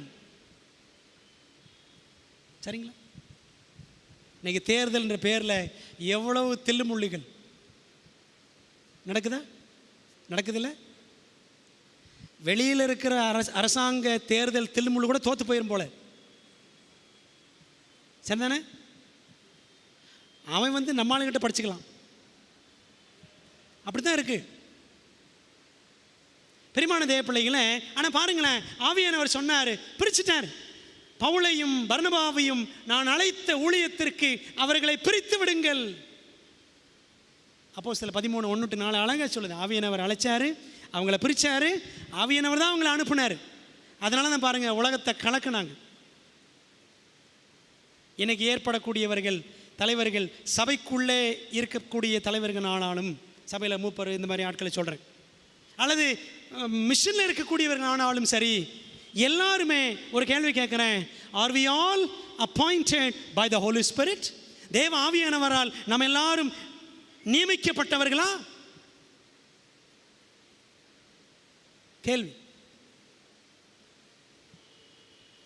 ஆவியானவர் தான் என்னை நியமிச்சாரா, இல்லை நானே என்னை நியமித்து கொண்டு தேவசித்தம் தேவசித்தம்னு நான் சும்மா பஞ்சப்பாட்டு பாடிட்டு இருக்கிறேன், சும்மா கதை விடுறது, தேவசித்தன் தேவசித்தன். சீட்டை விட்டு போகிறதுக்கு ஒருத்தருக்குமே ஆசை இல்லை, கடைசியில் தேவசித்தமா? பிரியமான தேவ பிள்ளைகளே, பாருங்களேன், ஆவியானவர் பிரிச்சாரு, பவுலையும் பர்னபாவையும் பிரித்து விடுங்கள், அந்த நாட்கள் திரும்ப வர வேண்டும். நம்ம மத்தியில் உலக சிநேகம் வந்து போச்சு, ஊழிய தாகம் அந்து போச்சு. உலக சிநேகம் வந்து போச்சு, ஊழிய தாகம் அந்து போச்சு. அருந்து போச்சுன்னு அந்து போச்சு தானே சொல்லுவோம், அதுக்கு தான் சொல்கிறேன். ஊழிய தாகம்லாம் கிடையாது. ஆனால் ஒரு தாகம் உள்ள மனிதன் எப்படி ஊழியம் செஞ்சான் பாருங்களேன். ஆண்டவரே என் ஊழியம் என்ன, ஆண்டவரே நான் என்ன ஊழியம் செய்யணும்னு சொல்லிட்டு ஒரு மனுஷன் ஆண்டவர்கிட்ட ஜெபம் பண்ணான். என்ன ஊழியம் செய்யணும் ஆண்டவரே எனக்கு காட்டும் சொல்லிட்டு வெகு நாட்களாக அந்த மனிதன் ஜெபித்து தேவன் நடத்துதலுக்காக காத்துக்கொண்டே இருந்தான். கர்த்தர் அவனுக்கு ஒரு ஊழியத்தை ஞாபகப்படுத்தினார். என்ன ஊழியம் தெரியுமா? டூ பாட்டில் மினிஸ்ட்ரி. என்ன மினிஸ்ட்ரி? பாட்டில் இவாஞ்சலிசம். பாட்டில் என்னது? வேற மாதிரி நினச்சிக்காதீங்க, சரிங்களா? கண்ணாடி புட்டி ஊழியம், கண்ணாடி புட்டி ஊழியம் அல்லது சீசா ஊழியம் சொல்லலாம். அப்படி ஒரு ஊழியத்தை ஆண்டவர் உணர்த்தினார். இவன் என்ன பண்ண தெரியுமா? அந்த சிட்டி கார்பேஜ் ஏரியா, அந்த நகரத்தினுடைய குப்பை கூலங்கள் இருக்கக்கூடிய இடத்துக்கு அவன் போகிறான். குப்பை கூல கிடங்கு, அந்த கிடங்கு போய் பழைய தூக்கி எறியப்பட்ட நல்ல பாட்டில்கள், இந்த பாட்டில்கள் எல்லாம் சேகரித்து அந்த பாட்டில் பூரா அவன் கழுவினான். பாட்டில் எல்லாம் கழுவி அதை நல்லா காய வச்சு அந்த பாட்டில்களில் என்ன செய்தானாம்? துண்டு பிரசுரங்கள், ட்ராக்ஸ், இந்த துண்டு பிரசுரங்கள், அப்புறம் சின்ன சின்ன சின்ன வேத பகுதிகள், இது எல்லாத்தையும் ஒவ்வொரு பாட்டிலாக உள்ளே போட்டு அது நல்லா கார்க்கு வச்சு டைட்டாக அடைச்சி, அவன் வீட்டு பக்கத்தில் ஒரு ஆறு இருந்துச்சான், நல்லா வேகமாக ஓடக்கூடிய ஆறு. அவன் என்ன பண்ணான் தெரியுமா? அந்த ஆற்றுல, அது ஒரு பெரிய ஓடன்னு வச்சுக்கோங்க, இதில் என்ன பண்ணானா? தினம் பாட்டில் பாட்டிலாக அனுப்பிட்டு இருப்பானா. வெறும் பாட்டில் கிடையாது, சரிங்களா? சொல்லிட்டேன் உங்களுக்கு. இப்படி அவன் என்ன செஞ்சானா? 23 ஆண்டுகள் நிறைய பாட்டிலை சேகரித்து அதில் கைப்பிரதிகள், துண்டு பிரசுரங்கள், அப்புறம் அந்த பிரசங்க பைபிள் சம்மந்தப்பட்ட காரியங்கள் எல்லாம் உள்ளே வச்சு டெய்லி 23 வருஷம் அனுப்பிட்டே இருந்தான். 27,000 பாட்டில்கள் அனுப்பினானான். 23 வருஷத்தில் 27,000 பாட்டில்கள். என்னாச்சு? பக்கமும் தூரமுமான 9 நாடுகளில் இருந்து 5,600 பேர் ரெஸ்பான்ஸ். இவனுக்கு பதில் வந்துச்சு. 5,600 பேர் மறுபதில் கொடுத்தாங்களாம். 5,600 people. ஒரு பாட்டில் அவன் அனுப்பி 13 ஆண்டுகள் கழித்து ஒரு விவசாய கிராமத்திலிருந்து பதில் வந்துச்சான். 13 வருஷம் கழிச்சு அந்த கிராமத்தில் உள்ளவங்க சொன்னாங்களாம், என்ன சொன்னாங்க? ஐயா, ஒரு முறை கடும் மழை, பெருவெள்ளம், இந்த பெருவெள்ளத்தின் போது அடித்து வரப்பட்டு கிடைத்த ஒரு பாட்டில், அந்த பாட்டிலுக்குள்ளே ஏதாவது பேப்பர்லாம் இருந்துச்சியா, நாங்களாம் எடுத்து படித்தோம், கிராமத்தில் எல்லாரும் படித்தோம். அந்த பாட்டில் இருக்கிற செய்தியினால் அநேகர் எங்கள் கிராமத்தில் இயேசுவை ஏற்றுக்கொண்டோம், இன்றைக்கி எங்கள் கிராமத்தில் ஒரு சர்ச் இருக்குன்னு சொல்லிட்டு இந்த பாட்டில் ஊழியம் செய்கிற மனுஷனுக்கு செய்தி கிடச்சிச்சான். இந்த மாதிரி ஊழியம் கேள்விப்பட்டிருக்கீங்களா? பாட்டில் ஊழியம். இப்படிப்பட்ட ஊழிய வைராக்கியத்தை கொடுக்கறது யாருங்க? அவங்க தான் கொடுப்பார். திருச்சபையே, விசுவாசிகளே, தலைவர்களே, போதகர்களே, யாருனாலும் சரி, எல்லாருக்கும் கேட்குறேன், உங்களுக்கு கொடுக்கப்பட்ட ஊழியம் ஆவியானவர் கொடுத்த ஊழியமா? Did the Holy Spirit appoint you in the ministry where you are, or you appointed yourself? நீ இருக்கிற இடத்துல நீ செய்கிற ஊழியத்தை ஆவியானவர் கொடுத்தாரா, இல்லை நீயாக உன்னை ஏற்படுத்தி கொண்டாயா? நீயாக உன்னை ஏற்படுத்தி கொண்டால் உன்னால் ஒரு பிரயோஜனம் கிடையாது.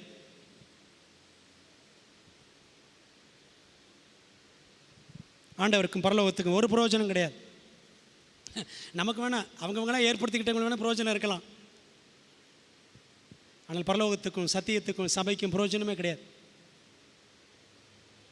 அன்பான தேவப்பிள்ளைகளே, அப்படி ஓர் ஊழிய வைராக்கியத்தை ஆவியானவர் நமக்கு அருள வேண்டும் என்று நம்ம என்ன செய்யணும்? ஜெபிக்கணும். பாருங்க, பவுல் பர்னபாவை பிடிச்சிருங்க அப்படின்னார் ஆண்டவர். உலகத்தையே கலக்கினாங்க, சரிங்களா? அந்த வைராக்கிய வாஞ்சியுள்ள ஆவியானவர் நம்மிடத்தில் இல்லைன்னு சொன்னால் நம்மலாம் ஊழியம் ஒன்றுமே செய்யவே முடியாதுங்க, ஒன்றுமே செய்ய முடியாது. முதலாவது என்ன படித்தோம்? ஆவியானவரின் நேச வைராக்கியம். ரெண்டாவது பரிசுத்த வைராக்கியம். மூணாவது ஊழிய வைராக்கியம். நாலாவது முடிச்சிடறேன், கடைசி 4வது என்ன அப்படின்னா ஆவியானவரின் ஜெப வைராக்கியம். ஆவியானவரின் ஜெப வைராக்கியம். உலகம் நம்மை ஒரு பக்கம் கவர்ந்து இழுக்கிறது அல்லவா? உண்மைதானே? அதே சமயத்தில் தேவ பிரசன்னத்தின் மீதான வாஞ்சை நம்மை கவர்ந்து இழுக்கிறதா? உலகம் ஒரு பக்கம் இழுக்குது தான், ஆனால் தேவ சமூகம், ஆண்டவர் சமூகத்தில் போகணும், பைபிளை படிக்கணும், ஜெபம் பண்ணணும், உபவாசம் இருக்கணும் அப்படின்னு ஒரு அட்ராக்ஷன் நமக்கு இருக்கா? இருக்கா இல்லையா? இல்லையா? இருந்தால் ஸ்தோத்திரம், இல்லாவிட்டால் அந்த வாஞ்சை வரணும், அந்த வாஞ்சை வரணும். பரிசுத்த ஆவியானவர் நம் ஜெப வாழ்விலே நமக்கு உதவி செய்ய எவ்வளோ வைராக்கியமாக இருக்கிறார் என்பதை 3 அழகான வசனங்களின் மூலமாக பார்க்கலாம். பைபிளில் 3 வசனங்கள் பரிசுத்த ஆவியானவர் ஜெபம் அப்படின்னு சம்பந்தப்பட்ட வசனங்கள் 3 இடங்கள்ல இருக்கு. முதல்ல பாருங்களேன், ரோமர் 8:26, எல்லாருக்கும் தெரிஞ்ச வசனம், ரொம்ப அழகான வசனம். அந்தபடியே ஆவியானவரும் நமது பலவீனங்களில் நமக்கு உதவி செய்கிறார். நம்ம ஏற்றபடி வேண்டிக்கொள்ள வேண்டியது என்னதென்று அறியாமல் இருக்கிறபடியால் ஆவியானவர் தாமே வாக்கு கடங்காத பெருமூச்சுகளோடு நமக்காக வேண்டுதல் செய்கிறார். ஆவியானவர் நமக்கு உதவி செய்கிறார். பாருங்களேன், எப்படி 1/2 மணி நேரம் ஜெபம் பண்ணுறது, எப்படி உபவாசம் இருக்கிறது, இப்படின்னு நம்ம கேட்டு பண்ணவே மாட்டோம். கடைசியில் உபவாசம் இருக்கிறது கிடையாது, ஜெபம் பண்ணுறதும் கிடையாது. ஏதோ சும்மா அரைக்குறையாக தொடச்சிக்கோன்னு லைட்டாக ஜெப வாழ்க்கை அப்படி தான் போயிட்டுருக்கு. சரிங்களா? 1/2 நிமிஷம், 1/4 நிமிஷம், சரி ஒரு 5 நிமிஷம், 10 நிமிஷம், அப்படி தான் ஜெப வாழ்க்கை போயிட்டுருக்கு. நம்ம எப்படி ஜெபம் பண்ணணும்னு நமக்கு தெரியாது. ஆனால் ஆவியானவர் நமக்கு உதவி செய்கிறார். எப்படி உதவி செய்கிறாரா? ஆவியானவர் தாமே வாக்கு கடங்காத பெருமூச்சுகளோடு நமக்காக வேண்டுதல் செய்கிறார். அந்த ஆவியானவர் நம்மிடத்தில் இருப்பார், நமக்குள்ளே இருக்கிறார் என்று சொன்னால் என்ன உண்டாக்குவார்? நமக்குள்ள அந்த ஜெப வைராக்கியத்தை உண்டாக்குவார். இது ஒரு வசனம். இன்னொரு இடம் எங்கே பாருங்களேன், எபேசியர் 6:18 படிக்கிறோம். பவுல் சொல்றாரு, ஆவியினாலே ஜெபம் பண்ணி, ஆவியினாலே praying in the spirit. யூதா 20ஆம் வசனத்தில் படிக்கிறோம், 3வது இடம் பாருங்க. யூதா 20, பரிசுத்த ஆவிக்குள் ஜெபம் பண்ணி, praying in the Holy Ghost. பரிசுத்த ஆவிக்குள் ஜெபம் பண்ணி. இதெல்லாம் நம்ம அப்படி தனித்தனி தலைப்பாக படிக்க வேண்டிய பாடங்கள். praying in the spirit, இதெல்லாம் நம்ம தனியாக படிக்க வேண்டிய செய்தி. ஆவியினாலே ஜெபம் பண்ணுதல் என்னது, இதெல்லாம் டீட்டெயிலாக படிக்கணும். சிம்பிளாக சொல்லிடுறேன். ஆவியானவர் நமக்குள்ளே இருப்பார் அப்படின்னா நம்ம ஜெபிக்க அவர் தூண்டுவார். தேவ பிரசன்னம் நமக்கு இனிமையாக இருக்கும். அவர் prayer time will become sweet when we are led by the Spirit. ஆவியானவரால் நாம் வழிநடத்தப்படுவோம் என்று சொன்னால் நம்முடைய ஜெப நேரம் இனிமையாக இருக்கும். இது ஆவியானவரின் ஜெப வைராக்கியம். ஸ்காட்லாந்து தேசத்தில் பிரபல சீர்திருத்தவாதி யார் அப்படின்னா ஜான் நாக்ஸ். அந்த படம் போடுங்கம்மா. ஜான் நாக்ஸ் ஒரு வைராக்கியமான மனுஷன். ஜான் நாக்ஸ் இவருடைய ஜெபங்களுக்கு அந்த இரத்தமேரி என்ற கத்தோலிக்க அரசி இவருடைய ஜெபங்களுக்கு நடுங்குவாளாம். அப்படி ஜெபம் பண்ணுவார் ஜான் நாக்ஸ். இவருடைய மருமகன் அடுத்து பாருங்களேன். இவருடைய மருமகன் யார் அப்படின்னா ஜான் வெல்ச். வெல்ச்சின்னு வாங்க, வெல்ச்னு கூட சொல்லுவாங்க. WELCHன்னு சொல்லலாம், SCHன்னு சொல்லலாம். ஜான் வெல்ச், ஜான் நாக்ஸோடைய மருமகன். இவர் என்ன செய்வாரான்? ஜான் வெல்ச் தவறாமல் உபவாசித்து ஜெபம் பண்ணுவார். Regular fasting and prayer. தினமும் 8 மணி நேரம் ஜெபம் பண்ணுவாராம். எவ்வளோ நேரங்க? அப்பா, ஒரு நாளில் 3ல் ஒரு பங்கு, அப்படி தானே? 3/24 நம்ம 8 மணி நேரம் தூங்கியே கழிச்சிடும், அப்படி தானே? இந்த மனுஷன் 8 மணி நேரம் ஜெபம் பண்ணுவாராம் ஒரு நாளைக்கு. ஜான் வெல்ச் ஸ்காட்லாந்து தேசத்திற்காக தனது பிரிஸ்பிட்டேரியன் சர்ச், பிரிஸ்பிட்டேரியன் சபை, மூப்பர் ஆளுகை சபைன்னு சொல்லுவாங்க தமிழில். அந்த பிரிஸ்பிட்டேரியன் சர்ச் அதனுடைய எழுப்புதலுக்காக அன்வேவரிங் கமிட்மெண்ட், அசைவுறாத அர்ப்பணிப்போடு ஜெபிப்பாராம் ஜான் வெல்ச். பாருங்களேன், சரித்திரம் சொல்லுது, அவர் ஜெபம் பண்ணி பண்ணி பண்ணி பண்ணி முழங்கால்கள் பலவீனமாயிருச்சான். அவரால் நடக்க முடியும், அசைக்க முடியும், ஆனால் அந்த 2 முழங்கால்களையும் உணர்வே இல்லாமல் போயிடுச்சான். 2 முழங்கால்களும் உணர்வே இல்லாமல் போயிடுச்சான். 8 மணி நேரம் முழங்கால் போட்டால் எப்படி இருக்கும் பாருங்க. அந்த முட்டு பகுதிகள் எப்படி இருந்துச்சுன்னா, முட்டு பகுதிகள் முழுக்க, அந்த முட்டு பகுதிகள் முழுக்க கொம்பை போல, இந்த மாட்டு கொம்பு, இந்த ஆட்டு கொம்புலாம் பார்த்துருக்கீங்களா, அந்த கொம்பு மாதிரி அப்படி இறுக்கமாக இருந்துச்சான். வைராக்கியமிக்க இந்த ஜபிக்கின்ற மனிதன் ஜான் வெல்ச், அவருடைய ஜப வாழ்க்கையின் மூலமாக, இவர் ஒரு பாஸ்டர், சபையில் பயங்கரமான எழுப்புதல் உண்டாயிற்றான். அவர் காலத்தில் பயங்கரமான எழுப்புதல், திரளான ஆத்துமாக்களை அறுவடை செய்தார். இவரது குறுகிய 20 ஆண்டு கால ஸ்காட்லாந்து ஊழியத்தின் மூலம், ஸ்காட்லாந்தில் 20 வருஷம் ஊழியம் செஞ்சார், 20 years. அந்த குறுகிய காலத்தில் எதிர்கால போதகர் சந்ததிக்கு, ஃபியூச்சர் ஜெனரேஷன் ஆஃப் பாஸ்டர்ஸ், ஊழியக்காரர்கள் எதிர்காலத்தில் எப்படி இருக்கணும் என்பதற்கு அழியாத தவறாத ஆவிக்குரிய அடையாளத்தை வைத்து சென்றவர் ஜான் வெல்ச். ஒரு பாஸ்டர் எப்படி இருக்கணும் என்பதற்கு ஒரு அடையாளம் அவர் வச்சுட்டு போயிருக்கிறார் ஜான் வெல்ச். பிரியமானவர்களே, இன்றைக்கி ஜெபமே பண்ணாமல் சபைகளை நடத்திடலான்னு சொல்லிட்டு எத்தனையோ போதகர்கள் முயற்சி பண்ணுறோம். யூடியூப்பில் பிரசங்கத்தை எடுத்து, அதில் எடுத்து, இதில் எடுத்து, எங்கிட்ட காப்பி அடித்து என்னத்தையாவது சொல்லி ஒரு வெள்ளி சனிக்கிழமை ஒப்பே தீரணும் அப்படின்னு நிறைய ஊழியக்காரர்கள். அன்பான தேவ பிள்ளைகளே, ஆனால் இந்த மனுஷன் 8 மணி நேரம் ஜெபம் பண்ண வரான் தினம். பெரியமான தேவ பிள்ளைகளே, ஆவியானவரின் ஜெப வைராக்கியம். இத்தனை மணி நேரம் ஜெபம் பண்ணுறதுக்கு ஆவியானவர் துணை இருந்தால் தானே ஜெபம் பண்ண முடியும். இல்லாட்டி 8 நிமிஷம் கூட வண்டி ஓடாது, 8 நிமிஷம் கூட ஜெபம் பண்ண முடியாது. நம்மளுடைய ஜெப வாழ்க்கையில் யோசித்து பாருங்கள் எப்படி இருக்குன்னு. கொஞ்சம் யோசித்து பாருங்கள். வீட்டில் உட்காந்து தனியாக உட்காந்து யோசித்து பாருங்கள். ஆண்டவரே, அந்த மனுஷன் 8 மணி நேரம், என் வாழ்க்கை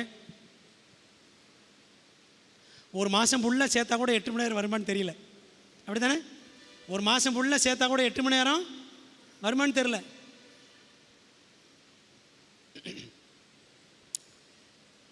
முடிக்க போகிறேன். இப்போ பாருங்களேன், ஆவியானுடைய பிரசன்னம் நம்ம வாழ்க்கையில் இருந்துச்சு அப்படின்னா, அவர் வைராக்கியம் உள்ளவர், வைராக்கிய வாஞ்சி உள்ள ஆவியானவர். நம்ம என்ன பண்ணுவார்?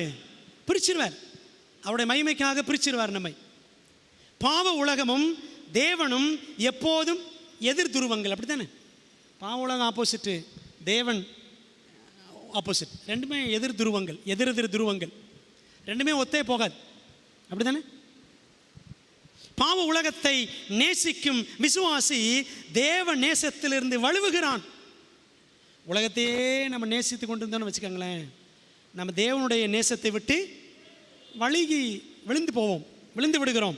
மனம் மாசுபடுகிறது. அது விபச்சாரத்துக்கு சமம். ஆவியானவரோ நம்மை தூய்மையின் பாதையில் நடத்துகிறவர், அப்படித்தானே? நம்மிடத்தில் வாசம் பண்ணக்கூடிய சத்திய ஆவியானவர் வைராக்கிய வாஞ்சி உள்ளவர். நம்மை சத்தியத்தின் பாதையிலே, பரிசுத்தத்தின் பாதையிலே நடத்த வேண்டும் என்று அவர் சித்தம் உள்ளவர் ஆவியானவர். தேவ சித்தத்தை தேடும் விசுவாசியே தூய்மையான தேவாலயம். திரும்ப சொல்கிறேன், தேவ சித்தத்தை தேடும் விசுவாசியே தூய்மையான தேவாலயம். உலக சிநேகத்தை நாடும் விசுவாசியோ கல்லர் குகையான தேவாலயம். உலக சிநேகத்தை நாடும் விசுவாசியோ கல்லர் குகையான தேவாலயம். ஒரு கேள்வியோடு முடிக்கிறேன். நமக்குள் ஆவியானவர் இருக்கிறார் என்ற உணர்வு நமக்கு உண்டா? ஆவியானவர் எனக்குள் வாசம் பண்ணுகிறார் என்ற நிச்சயம் நமக்கு உண்டா? பிரியமானவர்களே, கர்த்தர் நம் உள்ளத்தில் தொடர்ந்து பேசுவாராக. நம்ம இந்த பாடங்கள் படிச்சுட்டு இருக்கிறோமே, இதெல்லாம் முக்கியமான பாடங்கள். அபிஷேகம் பற்றிய பாடங்கள்லாம் ரொம்ப முக்கியமான பாடங்கள். ஏன் இதை படிக்கிறோம் அப்படின்னா, because this church Adventist mission seems to be a spiritless mission. ஆவியானவர் இல்லாத ஒரு ஊழிய ஸ்தாபனம் போல தெரிகிறது. ஆகவே ஆவியானவருக்கு முக்கியத்துவம் கொடுத்து அவருடைய வல்லமையை பெற்று திருச்சபை முடிக்க வேண்டிய ஊழியத்தை முடிக்கணும். வாழ வேண்டிய வாழ்க்கையை இந்த உலகத்தில் தேவன் எப்படி விரும்புகிறாரோ அப்படி வாழணும். அதுக்கு தான் இந்த பாடங்கள் படிச்சுட்டு இருக்கிறோம். சரிங்களா? அன்பான தேவ பிள்ளைகளே, கர்த்தர் நம்மோடு தொடர்ந்து பேசுவாராக. இந்த நாளுக்கு நமக்கு ஸ்தோத்திரம். உம்முடைய பாதத்தில் உட்கார்ந்து உம்மை துதித்து உம்மை போற்றி உம்மை தொழுது கொள்ளக்கூடிய சத்தியங்களை படிக்கக்கூடிய ஒரு மகத்துவமான ஒரு சிலாக்கியம் ஆண்டவரே, உமக்கு ஸ்தோத்திரம். சத்திய ஆவியானவர், எங்களிலே வாசம் பண்ணுகிறவர், வைராக்கிய வாஞ்சை உள்ளவர், எங்களை சகல சத்தியத்திலும் நடத்துகிறவர், உலக அன்புக்கு நாங்கள் இடம் கொடுக்கக்கூடாது என்பதை திட்டவட்டமாக எங்களுக்கு கற்றுக் கொடுக்கிற தேவன், இந்த நாளிலே கற்றுக் கொடுத்தீர் ஆண்டவரே. என்னுடைய கேள்விக்கு பதில் கொடுத்தீர், அதற்காக எமக்கு ஸ்தோத்திரம். ஒருவேளை ஆண்டவரே, இந்த நாளிலே இந்த செய்தியின் வழியாக உள்ளம் தொடப்பட்ட பிள்ளைகள், உம்முடைய பிள்ளைகள் இந்த நாளிலே இணைந்திருப்பார்கள், வந்திருப்பார்கள் என்று சொன்னால், ஒருத்தர் உள்ளத்திலையும் வைராக்கிய வாஞ்சியுள்ள ஆவியானவர் சத்தியத்திற்கான வைராக்கியத்தை, நேச வைராக்கியத்தை, பரிசுத்த வைராக்கியத்தை, ஊழிய வைராக்கியத்தை, ஜெப வைராக்கியத்தை எங்களுக்குள்ளாய் நீர் ஊற்ற வேண்டும் என்று நம்முடைய பாதத்தில் ஒப்புக் கொடுக்குறோம் ஆண்டவரே. சத்திய ஆவியானவர் எங்களை சகல சத்தியத்திற்குள் நடத்தக்கூடியவர், எங்களை இருதயங்களிலே தேவ அன்பை ஊற்றக்கூடியவர். ஊற்றுங்கப்பா. வல்லமையை ஊற்றக்கூடியவர், எங்களுக்கு வல்லமையை ஊற்றுங்க. பரிசுத்தத்தை எங்களத்தில் பெருக பண்ணுகிறவர், பெருக பண்ணுங்க. எங்களை ஒப்புக் கொடுக்குறோம் ஆண்டவரே. தடுமாறி விழுந்து எழுந்து எங்கள் கிறிஸ்தவ வாழ்க்கையில் நோயுற்றவர்களாக ஆண்டவரே, தோல்வியுற்றவர்களாகவே வாழ்ந்து கொண்டிருக்கிறோம். வெற்றியாளர்களாய் எங்களை மாற்றுங்கப்பா. நம்முடைய கர்த்தராகிய இயேசு கிறிஸ்துவின் மூலமாய் நமக்கு ஜெயம் கொடுக்கிற தேவனுக்கு ஸ்தோத்திரம் என்று நாங்கள் பைபிள் படிக்கிறோமே. வெற்றியுள்ள கிறிஸ்தவ வாழ்க்கைக்கு அப்பா எங்களை வழி நடத்துங்க ஆண்டவரே. இந்த சத்தியங்களை படிப்பதன் வழியாக எங்கள் வாழ்க்கையில் எழுப்புதல் உண்டாக வேண்டும் என்று ஜெபிக்கிறோம் ஆண்டவரே. திருச்சபைகளில் எழுப்புதல் உண்டாக வேண்டும் என்று ஜெபிக்கிறோம் ஆண்டவரே. ஏதோ படித்தோம், புதிதாக கற்றுக்கொண்டோம் அப்படின்னு போயிடக்கூடாதப்பா. எங்கள் வாழ்க்கை மாற வேண்டும். கர்த்தர் எங்கள் வாழ்க்கையை மாற்றும் ஒப்படைக்கிறோம். ஜான் வெல்சி பற்றி படித்தோம் ஆண்டவரே. 8 மணி நேரம் ஜெபித்த தேவ மனிதன் எங்கள் வாழ்க்கையில் அப்பா. ஒரு நாளைக்கு 1 மணி நேரமாவது ஜெபிக்கிற அந்த வைராக்கியத்தை எங்களுக்கு கொடுங்க ஆண்டவரே. ஊழிய வைராக்கியத்தை எங்களுக்கு தாங்க. தேவனிடத்தில் ஜெபித்து ஊழியத்தை பெற்றுக்கொண்ட அந்த மனிதன், பாட்டில் ஊழியம் ஆண்டவரே. நீங்கள் நாங்கள் ஜெபிக்கிறதும் கிடையாது, என்ன ஊழியம் அப்படின்னு ஆண்டவர்கிட்ட கேட்குறதும் கிடையாது. ஏதோ ஒரு வாழ்க்கையை, கிறிஸ்தவ வாழ்க்கையை காமா சோமான் வாழ்ந்துட்டு போயிட்டுருக்குறோம் ஆண்டவரே. எங்கள் வாழ்க்கையிலே ஒரு சீர்திருத்தம், எழுப்புதல் உண்டாகட்டும். கர்த்தருடைய கருத்தில் ஒப்படைக்கிறோம். எங்களோடு தொடர்ந்து பேசுங்க, எங்கள் வாழ்க்கையை மாற்றுங்க. இந்த உலகத்தில் இன்னும் கொஞ்சம் காலம், கர்த்தர் சீக்கிரம் வரப்போகிறீர் ஆண்டவரே. நான் என்ன செய்ய சித்தமாக இருக்கிறீர் என்று சவுல் கேட்டான். ஆண்டவர் வெளிப்படுத்தினீர். ஊழியத்திற்கென்று சவுலை பிரித்தீர், உலகமெங்கு அனுப்பினீர். 3 நற்செய்தி பயணங்கள் உலகத்தை கலக்கினார் ஆண்டவரே. இன்றைக்கி நாங்களும் இந்த உலகத்தில் இருக்கிறோம். உலகம் எங்களை கலக்கிட்டு இருக்கப்பா. நாங்கள் உலகத்தை கலக்கணும். கர்த்தாவே, எங்களிலே ஆவியானவர் வல்லமையாக கிரியை செய்யும் ஒப்படைக்கிறோம். தொடர்ந்து பேசும். இந்த இரவில் எங்களோடு கூட இரும். மீண்டும் நாங்கள் ஓய்வு நாளில் பகலில் ஒன்று கூடி வந்து மை தொழுது கொள்ளத்தக்கதாக நம்முடைய மகத்துவமான சத்தியங்களை நாங்கள் கற்றுக்கொள்ளவும் பெற்றுக்கொள்ளவும் தேவரீர் எங்களுக்கு அனுகிரகம் செய்யும்படி, எங்களை ஆசீர்வதித்து அனுப்பும்படி ஜெபிக்கிறோம். சுகனமாக இருக்கிற அம்மா லக்ஷ்மி அவர்களுக்காக, அம்மா பாப்பா அவர்களுக்காக ஜெபிக்கிறோம்.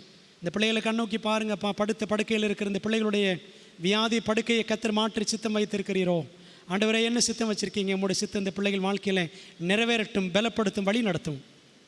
எங்களை அர்ப்பணிக்கிறோம், ஆசீர்வதியும். இயேசுவின் நாமத்தில் ஜெபிக்கிறோம் நல்ல பிதாவே, ஆமென். என் ஆத்மாவே கர்த்தரை ஸ்தோத்திரி, என் முழுமையோட பரிசுத்த நாமத்தை ஸ்தோத்திரி. என் ஆத்மாவே கர்த்தரை ஸ்தோத்திரி, அவர் செய்த சகல உபகாரங்களையும் மறவாதே, ஆமென். நம்முடைய கர்த்தராக இருக்கிற இயேசு கிறிஸ்துவின் கிருபையும் பிதாவாகிய தேவனுடைய அன்பும் ஆவியானவரின் ஐக்கியமும் ஆசீர்வாதமும் தேவதூதர்களின் பாதுகாப்பும் வழிநடத்தலும் நம்ம எல்லாரோடும் இன்றும் என்றும் சதா காலங்களிலும் தங்கியிருப்பதாக, ஆமென்.